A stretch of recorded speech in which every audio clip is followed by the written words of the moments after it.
Hey everyone, Chella Smith is out today, but she left us with a ton of reports to get through. So let's dive right in. This week, it's all about Iraq. And, well, Iraq's trying to step back onto the world stage. Yeah, a lot to unpack there. We've got oil, we've got financial reforms, even some rumblings about where the dinar's headed. Okay, so let's start with something that really jumped out at me.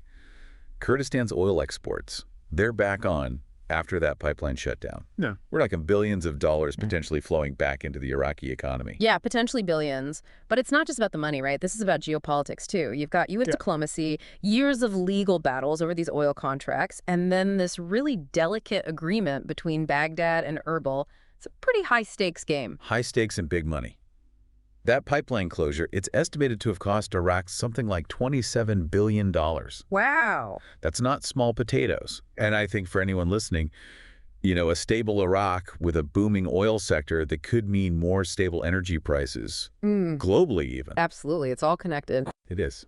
Okay, so let's move over to finances. The National Bank of Iraq just won, get this, a Citibank Excellence Award for its remittance work. Yeah. And it's a sign they're trying to integrate into the global financial system. Quite really. But then at the same time, you've got the Iraqi Bank for Trade saying no more cash withdrawals abroad, trying to combat currency smuggling. Is this like a step forward and then a step back kind of thing? Well, it might seem that way on the surface, but remember the U.S. has been pushing Iraq to, tighten up those financial regulations. They're trying to make sure dollars aren't flowing to sanctioned countries.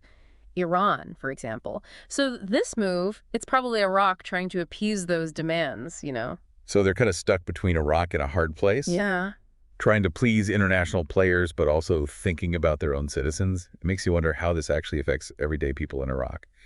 But, okay, it's not all oil and banks, right? Yeah. What about Iraq's push to diversify their economy? Right. They're really trying to move beyond just oil. They're looking at localizing industries, precious metals, for example, developing these industrial cities to boost manufacturing.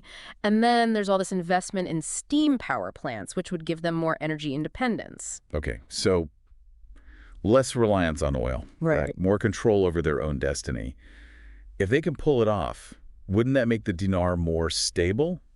More attractive to foreign investors, maybe? Absolutely. If they're successful, yeah, a more stable dinar, more foreign investment, that's the goal. Okay, so this is where it gets interesting for me. On the one hand, the UN, they're getting ready to pull out of Iraq by the end of the year. But on the other hand, you've got this increased cooperation between Iraq and NATO, specifically in terms of security and military training.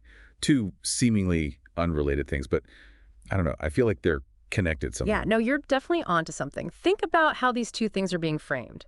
The UN leaving, that's being presented as a sign of stability. Iraq doesn't need that helping hand anymore. Like a graduation. Exactly, a graduation. But then NATO steps in, even if it's just an advisory role. So almost like passing the torch, but with different implications. Yeah, and I think it's a smart move for Iraq.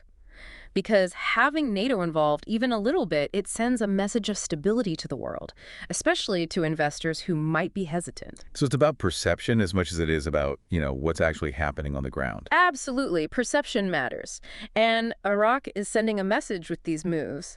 We're open for business, we're stable, we're ready to get back on the world stage.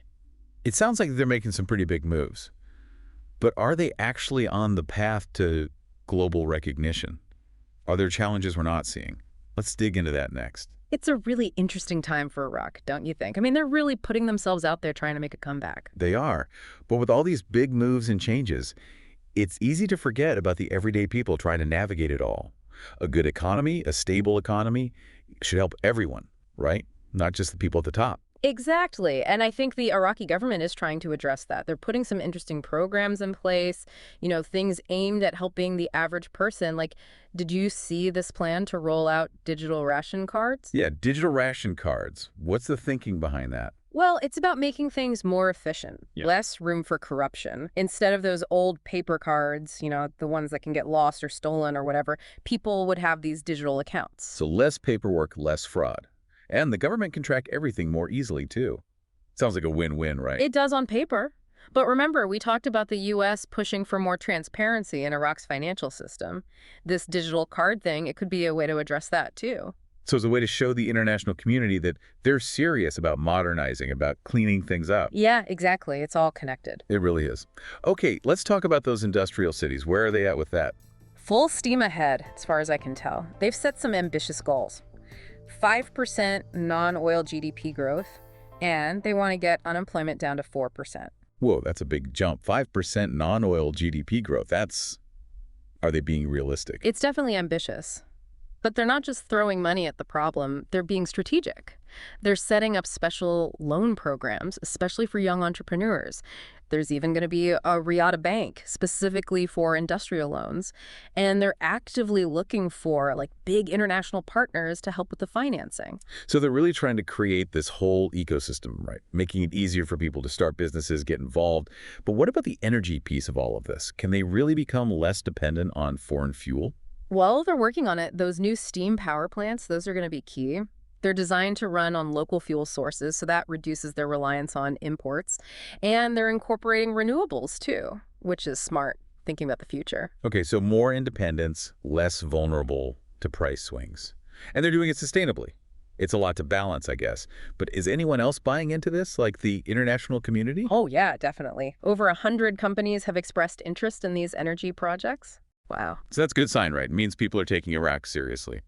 Okay, so let's recap for a second. Oil is flowing again. Banks are making changes. The economy is diversifying. At least they're trying to diversify it. And they're focusing on energy independence. I mean, it sounds like they're really on the upswing. But are we being too optimistic? What could derail all of this? Yeah, you're right to be cautious. There are still some big question marks. Like what? Well, that 2025 budget, that's still a huge sticking point. They're trying to negotiate how the oil revenue gets split between Baghdad and Kurdistan, and it's getting pretty heated. Yeah, that whole power struggle between the central government and the Kurdish region, it always comes back to the oil money. It always does. And then there's that PMF law. It's finally making its way through Parliament, but it's really controversial. The PMF, for anyone who doesn't know, it's the Popular Mobilization Forces. They were crucial in fighting ISIS, but there are a lot of questions about their role going forward. Right, exactly. Integrating them into the Iraqi security forces, that's a really complex issue. And how this law gets implemented, it could have a huge impact, both in terms of security and how much money they have to spend on it. Okay, so you've got the budget, the PMF law, and then, of course, there's always the issue of corruption, which has been a problem in Iraq for a long time. Yeah. And we can't forget about all the humanitarian challenges. The conflict, it really took a toll. Rebuilding infrastructure, making sure people have access to basic services, helping those who were displaced, that's all going to take time and resources. It's a good reminder that economic progress is only one piece of the puzzle. Right. You need to address those social issues, those humanitarian needs, if you want real stability. It's about building a future where everyone can thrive. So where does that leave us? Is this a comeback story, or are we headed for another disappointment? I'd say it's cautious optimism. They've done some good things, they've laid the foundation, but the hard part is still ahead. They need to address these challenges head-on, prove to the world that they're serious about creating a stable, prosperous future. It sounds like the next few months are going to be make or break for Iraq. They are. The decisions they make now will determine if they really can reclaim their place on the world stage. Okay, so we've talked about a lot, but there's still one piece of the puzzle we haven't touched on. The Dinar. Will it finally get that international recognition? Will it become a major player? That's the big question, isn't it? All right, so the dinar, right. Everyone wants to know.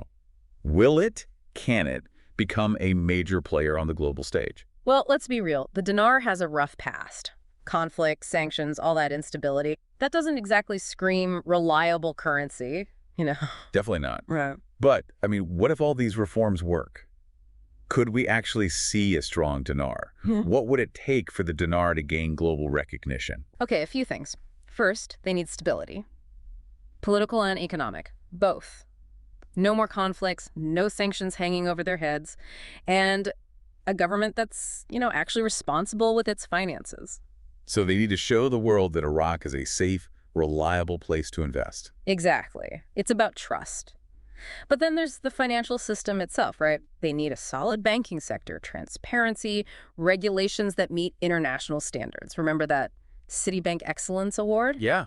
that's a start, right? Showing that they're serious about modernizing, playing by the rules. But it can't just be about oil. Right. We talked about diversification, bringing in different kinds of investors. How does that affect the dinar? It affects everything. If Iraq wants a stable currency, one that people respect globally, they need a diverse economy. Yeah. Manufacturing, tech, renewable energy, those are the kinds of things that will attract a wider range of investors. So it's about creating an economy that can handle change, that's not just dependent on oil prices. Yeah. But then there's the dinar itself, right? How do they manage that? It seems like a delicate balance. It is. It's a balancing act. They need to control inflation, make sure they have enough foreign currency reserves, and then gradually loosen those exchange rate controls. Too much control stifles growth, but too little control and things get volatile. So they need to find that sweet spot where the dinar is stable enough to attract investors, but also flexible enough to adapt, you know? Exactly. Okay, so it's complicated. There are a lot of moving parts. But are we seeing any signs that the dinar is actually moving in the right direction? There are some positive indicators, yeah. The reforms they're making, the efforts to diversify, the fact that international investors are showing interest again, those are good signs. But it's early, you know? It all comes down to execution. So it's a wait-and-see kind of situation. Yeah, pretty much. The potential's there, but Iraq has to show the world that they're serious about this. A stable, prosperous future. The dinar's fate is tied to that. It'll be interesting to see how it all plays out. It will. Well, this has been a fascinating look at, well, everything that's happening in Iraq right now. Thanks for breaking it all down for us. Happy to do it. And to everyone listening, thanks for joining us on this deep dive. Chella Smith will be back next week, but we hope you found this insightful. Don't forget to like and subscribe to Newsroom Weekly Review. Hit that notification bell so you don't miss an episode. And if you'd like to support the channel, you can leave a super chat or a super Phaserback. Thanks. Until next time, keep learning and keep asking those tough questions. You've been watching Newsroom Weekly Review. Thank you for being a subscriber, and thank you for visiting Newsroom Chella Smith. Make sure you join us Fridays, 4 p.m. with Newsroom Updates with Chella Smith, Entertainment News.